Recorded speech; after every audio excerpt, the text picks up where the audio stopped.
Welcome to the Life Given podcast. Our microphone's going nuts on me. Okay, there we go. We've stabilized, maybe? Are you good? Are you good? Okay, we'll try this out. Hopefully it's not spazzing on me. Okay, sorry. I got to calm down. I just came from a great interview conversation for next Wednesday's podcast and segment for our Workout Wednesday. Where we have some conversations about what's going on in the current events. And I talked to some people that may have more knowledge in that field than I do, that definitely have more knowledge. And so I'm still kind of calming down and getting into the zone for this podcast. This week's been very busy for me, but still able to produce and record 3 shows. And I'm very thankful for that. And really excited about Imago Dei Part 2, Episode 2, because we're continuing on with our series, a bit of review. But for some of us, we haven't seen this footage, even though it's been out for years. But for some of you guys may not have seen it when it was released. So we're going to continue on. Recapping last week, we talked about how, Planned Parenthood was dancing around. They didn't have rule books. They didn't have certain guidelines because if they did, they would be caught. And so David Daleiden continued to release this very incriminating footage. And don't worry, we're building this somewhere, okay? So for today on your Friday podcast listen through, we're going to look at StemExpress, which is one of their main buyers, which is very interesting. They have a sit down, David Daleiden and his fellow investigative journalists sit down and have a conversation with these people. And it's very fascinating. And I think it reveals a lot. But I watched through this once, but we're going to see it again together. And I'll pause it at different times to make some comments, but here it is for the most part in full. Last episode, I did cut some of this stuff at the end because it was just a very long video. But I did link to it and you guys can follow that. And it ended up actually being our most viewed and listened to podcast ever, which was awesome. That was the first time I uploaded Facebook Watch, and I think we're over 100 views on Facebook alone. And so that's why some of the views on the other platforms are down, but this takes up the average way up. Anyway, so thank you very much. Before we jump into it, I do appreciate all the support and feedback I've gotten really ever since YouTube took my video down. I've gotten a lot of positive feedback from friends and from people I didn't even know listen to the show. So that's very encouraging. You can find this podcast on YouTube, Facebook Watch, Spotify, Google Podcasts, Radio Public, Anchor, the Life Given News website. There's also one more that I'm forgetting about, but this is available for many, many people. So, and if you do enjoy what you're listening to, please do share. It really goes a long way. Like the podcast, share it to your friends. And if you want to write us a review on the Life Given News Facebook page and say, hey, this is for the podcast, 5 stars, won't say no to that. So greatly appreciated all of your support so far. Let's keep building this conversation and hopefully build this into a tool that multiple people can use. More than multiple people. But I just want to thank you so much for your support. And let's jump into our second series of our image of God. We are made in the image of God. And for that reason and that reason alone, we need to be going after Planned Parenthood and what they're doing to abort and then sell babies. This is the first week in our series dedicated to human trafficking.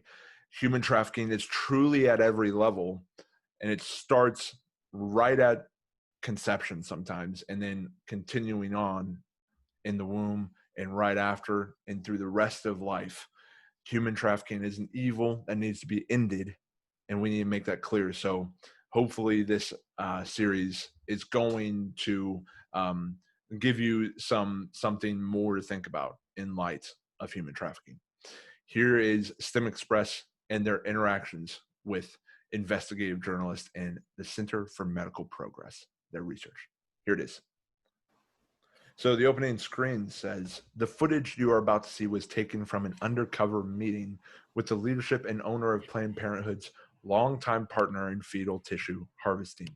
Some viewers may find this content disturbing.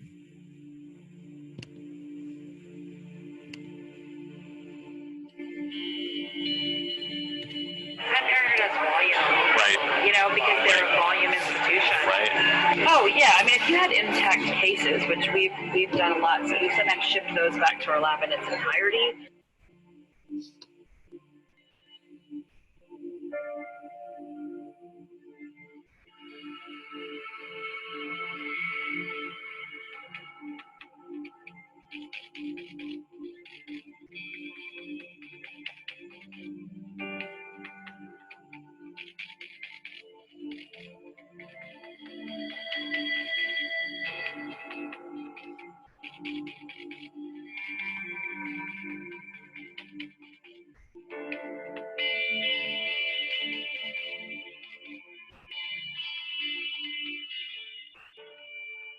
What I saw, I had one incident where I had a person that I promised something to, and I couldn't deliver. And I told Robert we need to find places that are able to produce the volume you need. Yes. Yeah. So that we're not. Oh yes, we can get you this. Yeah. So anyway, that's and then when we're able to negotiate contracts with people that I feel 99% sure that we're going to be able to fulfill our side to researchers. So many of them think they can, right? So many of them think they have the volume, and it's like not really. And right. So many physicians are like, "Oh, I can totally procure tissue," and they can't. So it's just it's a lot of misinformation. You deal with that quite a bit. Yeah. Well, I think I was looking on the website a little bit earlier today and just sort of seeing all the different things that you have listed there. I think on the topic, on the fetal tissue side of it, it'd be helpful for us to understand volume-wise. I mean, realistically, if we were to do an agreement with you guys, what do we think you could get? I mean, what do you feel like you could get? Volume-wise? Yeah, okay. On specifically liver tissue, because that's such an area of demand for us. Right. So liver and what about intact specimens? Oh yeah, I mean, if you had intact cases, which we've done a lot, so we sometimes ship those back to our lab in its entirety. Oh yeah, I mean, if you had intact cases, which we've done a lot, so we sometimes ship those back to our lab in its entirety. So that would also be great if you have the entire case. Yeah, because it's just, again, the procurement for us, I mean, it can go really sideways depending on the facility. Yeah. And then our samples are destroyed, and we're like, really? This was all so much work, and then just to have them be destroyed is awful. I mean, we have, researchers wait forever, and they want certain things perfectly done. So, we started bringing them back even to try to manage it from, procurement expert standpoint. What goes wrong? Tell me what goes wrong that you think you're getting something and it doesn't come through. I think for us, for the liver tissue, focusing to that piece at least, we've seen like doctors provide blood clots. Oh yeah, we've got a liver. They think it's a liver and it's a blood clot. So we've seen plenty of those. We can always tell right away because it's just red water by the time it gets to us. So it's like, wow, it disappeared out of the conical container. Yeah, and there's just so much too. Contamination wise is another big issue. I mean, so we've seen all sorts of things, but yeast contamination, that can be an issue. We have a number of quality checks we have to go through with things internally, to make sure that we're not, investing a bunch of money into trying to isolate cells just to find out that they're contaminated. So it's just, there's a lot of steps there too that the researchers ask us to do. So, yeah. And then we'll do testing on our site, so we'll be able to see, and sometimes we find that it's going to be clinic specific. I've seen really rampant problems with bacteria in certain clinics. Some where you're kind of like in question of really should they, I've seen right after the clinic. So, I mean, I've seen all sorts of things come out of clinic. So just the different sites that we did. Yeah, I mean, exactly, right? So It's how serious the clinics sort of, in their own facility kind of looking at that too. So then, I mean, on the range piece, and what do you guys feel like you could do on that front? Maybe. So what would keep your lab happy? Like, what would make your lab happy? Another 50 livers a week. So what would keep your lab happy? Another 50 livers a week. Yeah. Okay, so you can handle that. Yeah. Okay. Yeah, I mean, it's volume for us, and just so you guys know too, on the collection side for us, we're also, as you see Megan out there at clinics, right? I mean, we're working with, almost like triple-digit number of clinics, so it's a lot on volume. We still need more than what we do, so it's a lot. Yeah. So, So I don't think you're going to hit a capacity with us anytime in the next 10 years. well, I mean, we're going into it knowing it has to be financially beneficial for you. Yeah, and both of us, for Right, sure. right. And so promising the providers, making it financially beneficial for the clinic. Yeah. Everybody has to be doing their job. Yeah, And that's what I'm trying to find out is who needs to be doing what, who hasn't been doing what, why has it been a failure financially for clinics or you or us, and solving those problems so that everybody's profiting. I feel like there's clinics out there that have been burnt that feel like they're doing all this work for research and it hasn't been profitable for them. Really? No, do you feel that way? Sorry, that was. Oh, I thought you were saying that. Yeah, no. Okay, good. Yeah, I was gonna say I don't see that either. I feel like there's clinics out there that have been burnt that feel like it hasn't been profitable for them. I was gonna say I don't see that either. I haven't seen that piece either with that. As you probably know, potentially, I mean, I think that one of the issues with neural tissue is so fragile. It's insanely fragile. Right. And I don't even know. Whenever you're ready, no. Thank you. Thank you. Thank you guys. That's very sweet. I was gonna say is that I know we get requests for it's the hardest thing in the world to ship. You do the whole calvarium. That's it. Yeah, that's the easiest way. And I mean, we've actually had good success with that in the past. So Make sure the eyes are closed. Yeah. Tell the lab it's coming. Then I'll open the box. Oh, God. So yeah, where so many of the academic labs cannot fly like that. They're just not capable. Why is that? I don't understand it. It's almost like they don't want to know where it comes from. Like in CMP, where they're like, we need limbs, but no hands and feet need to be attached. And you're like, They just want the long bones and they don't want to see it. they want you to take it all off, like make it so that we don't know what it is. Yeah. It's like, Bone the chicken for me, and then that's it. and then I'll eat it. But we know what it is. I mean, but their lab. This goes to that whole stigma. Oh yeah. This is And their lab techs freak out and have meltdowns, and so it's just kind of like, yeah. And I think, quite frankly, that's why a lot of researchers ultimately, some of them get into a lot of other things, right? They want to look at bone marrow, they want to look at adipose, they want to look at, adult human kind of adult-based sampling because they sort of want to get away from having to publish a picture, a paper that says they derived this from fetal tissue. okay.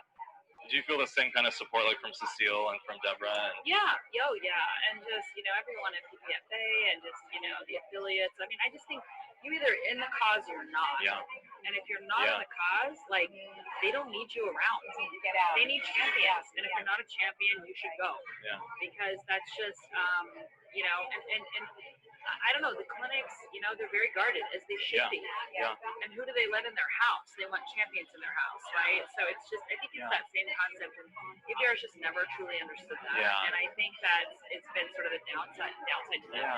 Yeah. Are you seeing any trends between the independents versus Planned Parenthoods, or your percentage right now breakdown? Are you doing like is it pretty split evenly, 50-50? Probably is. I don't know. It is different, but I don't know that I could think really one has more pros or cons than the other. I mean, Planned Parenthood has volume, Right. Because they're a volume institution. Planned Parenthood has volume, Right. Because they're a volume institution. Right.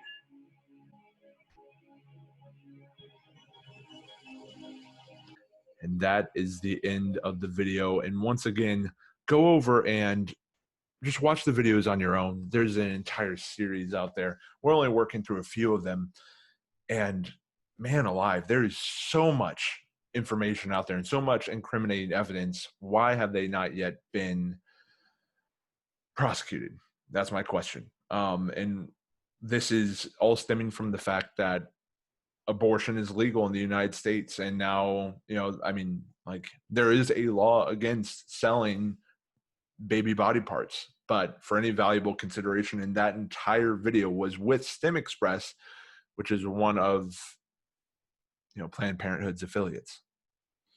So let me know what you think. I really would like to know. Honestly, we're going to watch, I think, at least 2 more videos that will probably constitute next week's slate of shows, as well as this interview I just had with Jonathan Erber. And hopefully we're raising awareness, not only raising awareness, but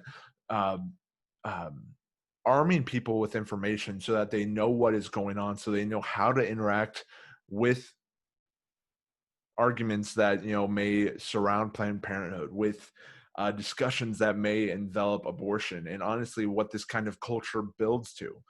Hopefully it raises tough questions in the people that watch this video, and in the people that honestly, you guys may not have seen this specific video. So I'm glad that we're working through in a series, and to just remember that this is all, and we're doing this to fight back against the darkness that has truly they have strongholds throughout all of our land. Reach out to me at the life given and received at gmail.com, on Parler at TLG podcast, on Instagram at _TLG podcast _ on Facebook at the Life Given News.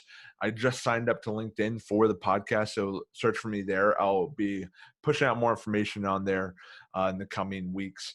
But as always, remember that the life that you have been given and the life that you have received includes every area of life. That infant, the children, all of the people who are suffering from human trafficking have been given this opportunity to be redeemed. So they are not excluded. God bless and have a great weekend. We'll see you back here Monday.